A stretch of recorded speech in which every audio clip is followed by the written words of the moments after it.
The factory buzzed like a beehive under pressure, the constant hum of machinery blending with the heavy smell of oil, metal, and sweat. Harold Barnes stood among the assembly line, grease streaking his hands, his face set in a permanent mask of focus and frustration. His job was simple in theory: repair the tanks that were supposed to help win the war. Yet, every time he wiped the sweat from his brow, he couldn't escape the gnawing sense that they were making something futile. Each tank was a fleeting symbol of war machinery, an unspoken truth that no matter how much work he put into them, the tanks would never be enough. As he stood there, tightening bolts and making minor repairs to the treads of Sherman, Harold couldn't help but wonder if he was fixing a problem that had already grown too large. He was just one man in a sea of workers, and yet the tension in the pit of his stomach told him that something was terribly wrong. The designs of the tanks, with their bulky steel and unrefined engines, seemed inadequate in the face of a war that had already spiraled beyond anything imagined. He leaned against the cold metal of the tank for a moment, running his fingers over the jagged lines of its armor. The surface was thick, but not thick enough. He had seen firsthand what happened when shells struck these tanks. The damage was catastrophic. The enemy had adapted, and the war had become a strange dance of technological evolution: faster, deadlier, and smarter. The tanks, though supposed to be the vanguard of victory, were far from that. They were the victims of outdated ideas, designed for a war that had already moved on. Harold had spent his entire life around machines: engines, gears, and the constant hum of pistons and cranks. As a child, he would spend hours in his father's workshop, watching him tinker with old cars, and by the time Harold had turned 15, he had already mastered the basics of mechanics. The rhythmic pulse of engines, the hum of tools against metal, and the satisfaction of solving mechanical problems had become his life. But these tanks, these war machines, were different. Their design, their very essence, seemed too clunky, too rigid for the changing tides of war. The factory was full of men, hardened faces, but Harold knew that most of them didn't share his unease. They saw the tanks as they were: tools to be fixed and shipped off to the front. The officers, the generals, the ones who made the decisions, they had their eyes fixed on victory, but they had no clue about the inner workings of the machines they sent to the front. They didn't understand the speed at which war was evolving, or how a single misstep in design could cost hundreds of lives. The tanks, in their current form, were already obsolete. Harold knew that he wasn't just repairing tanks. He was maintaining a false hope. The factory was a factory, after all. It was where orders were filled, where the machinery of war turned out product after product. It was about efficiency, not innovation. In the assembly line, no one had time to think too deeply. But Harold couldn't help it. Every bolt he tightened, every part he reassembled, felt like an exercise in futility.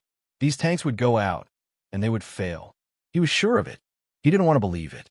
He didn't want to stand there day after day, knowing that he was sending men to die in machines that were just not up to the task.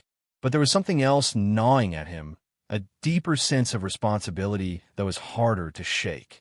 What if, just what if, there was a better way? What if, through all the noise of orders and deadlines, there was a chance to improve the design, to make these machines something capable of truly changing the war? It was in moments like these, when the work slowed down and the factory seemed to breathe around him, that Harold would let himself dream of a different world. A world where the tanks were faster, better protected, more maneuverable. A world where his hands weren't just repairing broken tanks, but building something new, something that could save lives, that could push the war in the right direction. He wasn't an officer, wasn't a strategist, just a mechanic. But Harold knew that sometimes it wasn't about rank or position. Sometimes the truth was found in the most unlikely places. But there was no time for dreaming. Time marched on, relentless as the tanks that rolled out of the factory and into the chaos of war. Harold's job was to keep the machines running, not to rethink the entire war effort. And yet, with each tank he worked on, he couldn't shake the sense of impending disaster. They weren't enough. A sharp clatter of metal snapped him out of his thoughts. The sound of a tank engine sputtering, followed by a loud cough of smoke. One of the machines had broken down in the middle of the factory floor, its engine spluttering like a dying animal. Harold cursed under his breath and immediately rushed over. The engine wasn't just malfunctioning. It was worse. The internal components had fused, the heat had melted part of the core, and the damage was beyond any quick fix. The reality of what he feared had come crashing down on him. The tanks were breaking before they even left the factory. He stood there, staring at the wreckage of the engine, his mind racing. How many more of these failures would it take before someone realized the truth? How long before the brass and the generals understood that these tanks, this entire system, was doomed? The war wasn't just about firing shells and winning battles. It was about innovation, about staying ahead of the enemy, about adapting. The Germans were already doing that. Every day, Harold could feel the pulse of their advancements. They were creating tanks that were faster, more powerful, and better armored. And here he was, stuck with machines that could barely make it past the first round. He tried to fix the engine, but it was no use. He could hear the muffled sounds of the factory continuing its work around him, but he felt detached from it all, as though the world outside had grown distant and blurred. A voice from behind him broke his reverie. "Barnes, what's going on with this one?" The voice was gruff, belonging to one of the foremen. Harold didn't even turn to look at him. "It's beyond repair," he said flatly. There was a pause. The foreman stepped closer. "We've got deadlines, Barnes. Can you fix it or not?" Harold didn't respond immediately. His mind raced. What was the point of fixing something that couldn't work in the first place? But there was no time for answers, no time for the kind of thinking that had consumed him all day. The war was moving forward, and he was just one small cog in a much larger machine. "I'll try," he muttered, moving to gather the tools he needed. But deep down, Harold knew that it wouldn't be enough. It wasn't enough. As he began his futile work on the engine, his mind wandered again. What if someone listened to him? What if, somehow, he could get through to the officers? They were so caught up in strategy and bureaucracy, too concerned with the politics of war to realize that they were losing it on the ground, in the factories, in the very machines they sent to the front. What if Harold could fix that, too? But it was hard to shake the feeling that it was all too big, too far out of his reach. Harold wasn't one of the important men in the room. He was just a mechanic, a worker, the guy who made sure the tanks ran. And no matter how hard he tried, he couldn't seem to change that. The factory floor seemed to stretch on forever, rows of tanks lined up, waiting for repairs, waiting for orders. He worked without thinking, the movements automatic. From the back of his mind, the same question churned. What would it take for someone to listen? It wasn't just the tanks that needed fixing. It was the entire war. The wind whipped through the streets of Southampton with a sharp, biting edge as Harold Barnes walked through the city's gray streets, the weight of his plans heavy on his shoulders. He had been summoned to a meeting with the higher-ups, generals, officers, men with power who could change the course of the war. He didn't quite understand why he'd been asked to come. He was, after all, just a mechanic. But his presence had been requested, and he had a rare opportunity to speak, to be heard, or so he thought. Harold had spent weeks designing a new tank prototype, one that was faster, better armored, and more flexible than the ones currently being produced. It wasn't just about adding more steel to the existing design. It was about understanding how the battlefield had evolved, how the tactics had shifted. It was about agility and speed, adaptability in a rapidly changing world.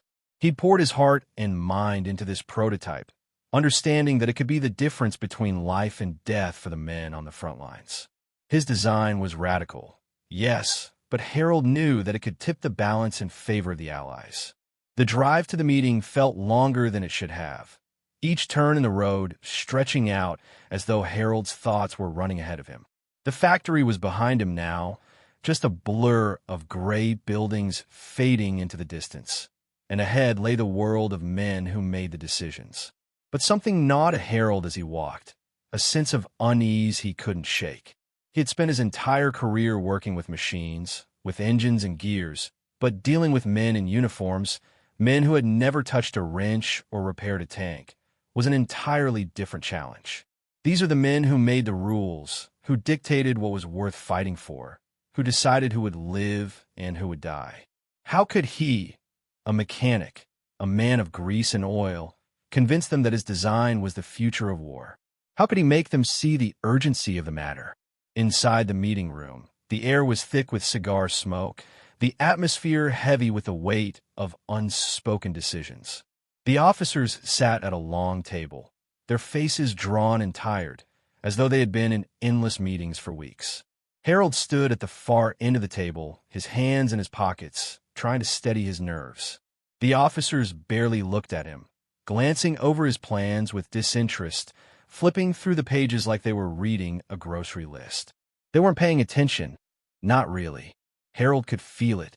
The disbelief, the dismissive glances, the sense that they were humoring him more than anything else. "All right, Barnes, let's hear what you've got." The voice was rough, a gruff general who barely raised his eyes from the pile of papers in front of him.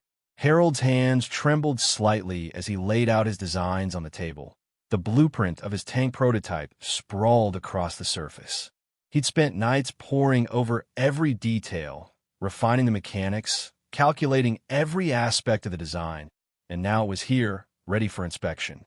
His mind raced as he spoke, trying to convey the urgency of his work, the innovations that could change the tide of war. He spoke about the increased armor, the faster engines, the better treaded tracks for mobility in different terrains. He spoke about the crucial changes in the turret and how it could be adapted to different battle conditions. And most importantly, he spoke about the need for speed, the ability to outmaneuver the enemy, to strike before they could retaliate. But the officers weren't listening. Faster? More mobile? One of them scoffed. "We need power, Barnes, not speed. The Germans have heavy tanks, not these toys." The officer waved a hand dismissively at the blueprint. Harold's heart sank, but he pressed on. He talked about how the battlefield was no longer a place where slow-moving behemoths could simply grind their way through the enemy lines. He spoke of the Panzer IVs, the new German designs that were faster, more precise. He spoke of how a tank could win by using speed to avoid being hit, not by standing still and taking fire. But the more he spoke, the less they seemed to care. "Barnes," another officer interjected, his tone dripping with condescension. "You're forgetting one thing. This isn't a race. It's war. Power, armor, firepower, that's what matters. We don't need some toy tank that can't hold its own in a firefight." Harold's face burned with frustration, but he held his ground. "You're wrong," he said, the words coming out in a rush. "The Germans are already thinking beyond just power. They're creating tanks that are faster and more lethal. We need to adapt. We can't just keep building these tanks that can't even outrun a fighter plane. If we don't change, we'll be left behind." The silence in the room was deafening.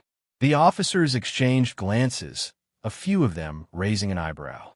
Harold could feel the weight of their judgment, the dismissive air that hovered over him. He wasn't one of them. He wasn't an officer, a strategist, or a general. He was just a mechanic. One of the generals, a man with a thin, hard face, finally spoke. "Barnes, you're talking about a theory. We've been through enough battles to know that it's not about speed. It's about firepower and endurance. If you're telling us that speed alone will win this war, you're mistaken." "I'm not saying speed alone," Harold said, his voice barely above a whisper, but firm with conviction. "I'm saying that it's part of the equation. It's part of what we need. And if we don't start thinking differently, we will lose. The Germans are innovating every day. We need to do the same, or we'll lose this war."